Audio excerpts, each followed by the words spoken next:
यहाँ प्रशासनिक अधिकारी भी और राज्य के लोग भी बड़ी लूट का अड्डा बनाए हुए हैं।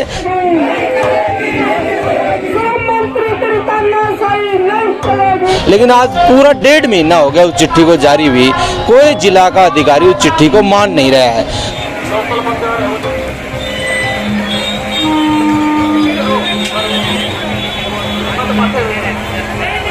जो मजदूर लेने जाता है तब ये प्रशासनिक अधिकारी हैं जो रोड़ा अटकाने के लिए अनेकों प्रकार की अलग अलग तरीके की नई नई शर्तें मजदूर के सामने खड़ी करते हैं।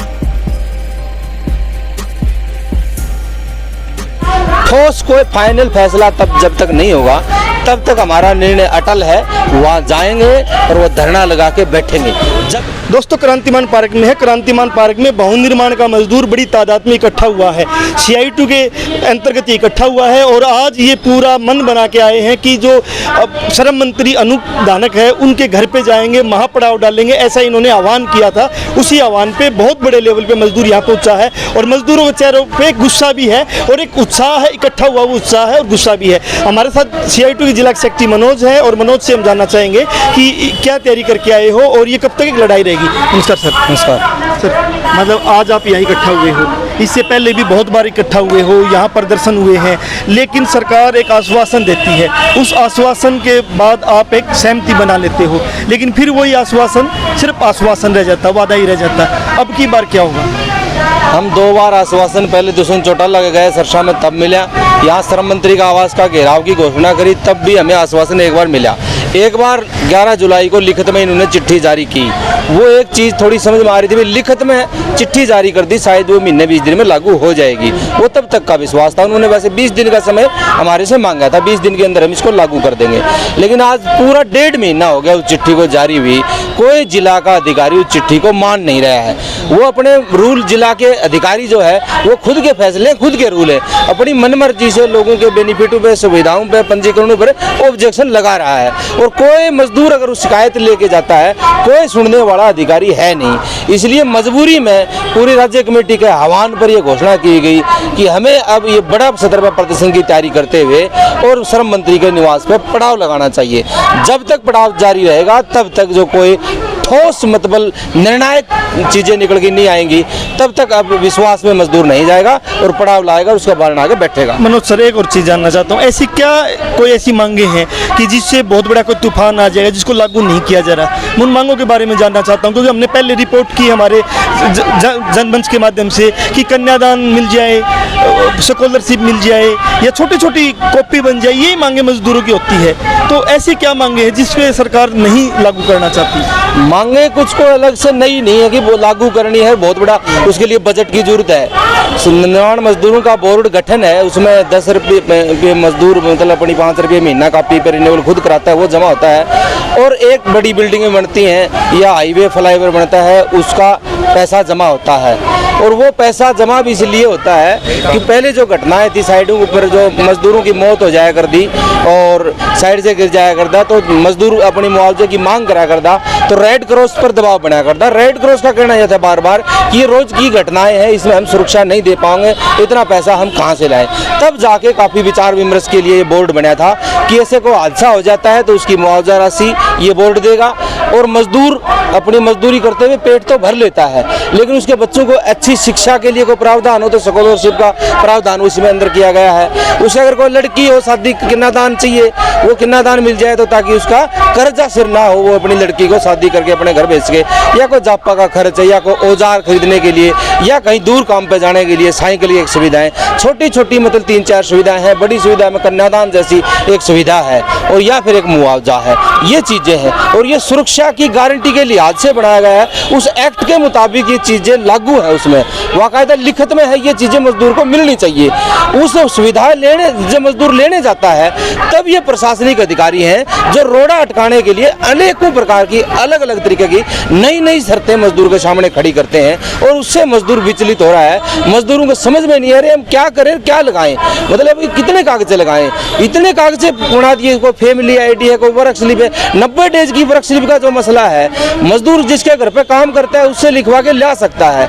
अब ये कह रहे पंचायत सेक्रेटरी से लिखवा के लाओ, हालांकि शहर में कोई पंचायत सेक्रेटरी नहीं होता और शहर के मजदूर को न पंचायत सेक्रेटरी जानेगा न जेई जानता उसको, पर्सनली तौर पे कोई भी अधिकारी साइन करने को तैयार भी नहीं होगा, तो वो मजदूर जाए कहाँ? ये बड़ी समस्या है और ये जानबूझ के किया जा रहा है। यहाँ प्रशासनिक अधिकारी भी और राज्य के लोग भी बड़ी लूट का अड्डा बनाए हुए हैं कि जिस दिन बेनिफिटों के अंदर जितनी देरी होगी मजदूर एक मजबूर होके किसी ठग के पास जाएगा, मतलब दलाल के पास जाएगा और दलाल के पास से एक पैसा देगा दलाल को, दलाल के पास जाएगा, वहाँ कन्यादान के 10,000 20,000 की वो एक अमाउंट देगा उसको और तब वो दलाल के माध्यम से इन अधिकारियों के पास वो फार्म आते हैं और उन फार्मों के अंदर फिर ये गदागद पास भी हो जाते हैं वो फार्म। ऐसी भी कई चीज़ें घटती हैं इस दौर में। CSC जितनी लगभग CSC हैं, काफ़ी CSC के लोगों का चैनल इनके साथ जुड़ा हुआ है।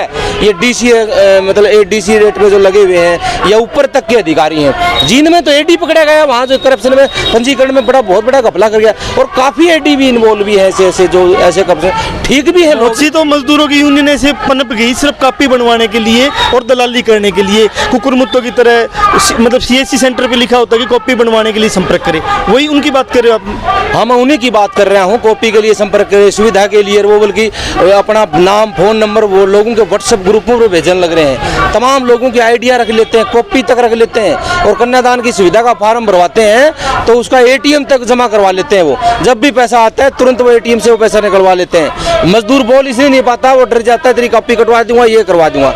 और जब पासवर्ड भी चेंज कर लेता है मजदूर किसी तरीके से तो उसको तुरंत पासवर्ड उस दलाल को पता लग जाता है। वो किस लिए पता है कि वो वहाँ स्टाफ के लोगों से मिला हुआ है, कोई न कोई उसके अंदर चोर है उस स्टाफ के अंदर जो उसको वो पासवर्ड भी उपलब्ध करा रहा है। तब जाके वो ऐसे लोग जो है मजदूरों के ऊपर बंधक बना के रखते हैं और बड़ा करप्शन इसलिए हो रहा है कि देरी है। अगर आज मैंने सुविधा के लिए अप्लाई किया और 2 दिन 5 दिन 10 दिन में इंक्वायरी होगी बेनिफिट मिल जाएगा तो कोई मजदूर पैसा नहीं देगा, कोई कन्यादान में पैसा नहीं देगा। पैसा तब देता है मजदूर आके जब शादी करे 2 साल हो जाए, जिसने 1 लाख रुपये ठाए उसका ब्याज ला के 1.5 लाख रुपये होंगे दिखे हैं, तब जाके वो टूटता है 10-20 हज़ार रुपये देने। मतलब कन्यादान का फार्म तब मिलता है पैसा उसको जब वो जापा का शुरुआत हो जाती है, मतलब नेक्स्ट फार्म आ जाता है उसका तो बच्चा हो जाता है। मेरे पास काफ़ी ऐसे सबूत हैं जो लड़कियों के 2-2 बच्चे हो गए, 2019 की शादियां उनके कन्यादान नहीं आए और 20-21 के तो काफ़ी पेंडिंग पड़े, जो 20-21 में शादी 1-1 2-2 बच्चा हो गया।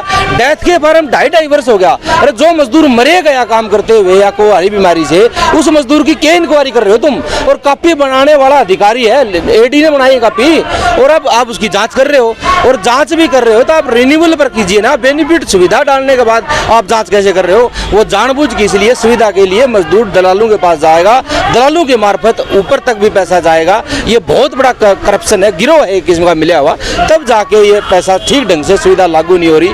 और इसमें मंत्री तक के लोग हैं, उनको सबको पता है, उनके लोग भी नीचे लगे हुए हैं, अलग अलग सेंटर खोले हुए हैं सारे जगह, उकलाना में और घनी जगह ऐसे दलाल हैं जो इस अब ये यूनियन में जो बेनिफिट मिलना है जब आए हैं और सारे तमाम प्रशासनिक अधिकारियों को पता भी है, उसके बावजूद एक्चुअल जो मजदूर है उसका रजिस्ट्रेशन नहीं हो रहा। अब कल रोहतक में घटना हुई, मजदूर मरा, मतलब पिछले महीने 4-5 घटनाएं हैं जो मजदूर मरे हैं और तमाम के तमाम अनरजिस्टर्ड मजदूर हैं, लगभग प्रवासी अनरजिस्टर्ड है। जो एक इस हरियाणा के अंदर आज के दिन निर्माण का स्ट्रक्चर करने में प्रवासी मजदूर का बहुत बड़ा रोल है और जरूरत है। अगर प्रवासी का मजदूर आज नहीं हो तो हमारा तमाम कारखाने काम जितने चले सारे बंद हो जाए, काम भी नहीं चलेगा। लेकिन इनकी कोई सुनाई नहीं हो रही। अब फैमिली ID का ऐसा बेहुदा ऑब्जेक्शन लगाने लग गए। अब वो बिहार के उनकी फैमिली ID नहीं है, यहाँ के ID बनवा भी नहीं पाएंगे, मतलब इतने डॉक्यूमेंट कर दिए। बहुत अच्छा पढ़ा लिखा लोग, मतलब साफ साफ ये है कि मजदूरों की कॉपी नहीं बनानी है, कॉपी बन गई तो उसको बेनिफिट नहीं देना है। तो मेरा लास्ट सवाल ये है कि आज एक बार फिर आप एक बड़ी तादाद में इकट्ठा हुए हो, दोबारा तो कोई ऐसे झूठे आश्वासन में नहीं फंस जाओगे या फाइनल कोई फैसला करवा के उठोगे इस सरकार से? ठोस कोई फाइनल फैसला तब जब तक नहीं होगा तब तक हमारा निर्णय अटल है। वहाँ जाएंगे और वो धरना लगा के बैठेंगे जब तक मजदूर डटा रहेगा, लड़ाई जारी रहेगी, उठ के नहीं जाएंगे। घोषणा कोई नहीं होगी ऐसी और नए आश्वासन में फंसेंगे, लड़ाई लगातार जारी रहेगी। CITU की जिला के सेक्रेटरी हमारे साथ थे कॉमरेड मनोज। साफ बात है कि जो पैसा है, जो बोर्ड के अंदर पैसा है, वो मजदूरों का ही एक पैसा है, न किसी सरकार का है। मजदूर जहाँ काम करते, जिस मालिक के काम करते, भवन निर्माण का काम करते, पुल बनाने का काम करते, उन मालिकों का 1% पैसा इकट्ठा हुआ है और ये बड़े कई हजार करोड़ रुपए पैसा है और ये पैसा मजदूरों की भलाई के लिए लगना है। लेकिन सरकार कॉपी नहीं बनाती, कॉपी बनाती बेनिफिट नहीं देती, बेनिफिट देती भी है तो एक दलाल के मार्फत वो बेनिफिट दे रही है। यूनियन जो लड़ने वाली यूनियन है उनको दरकिनार करना चाहती है। ये सब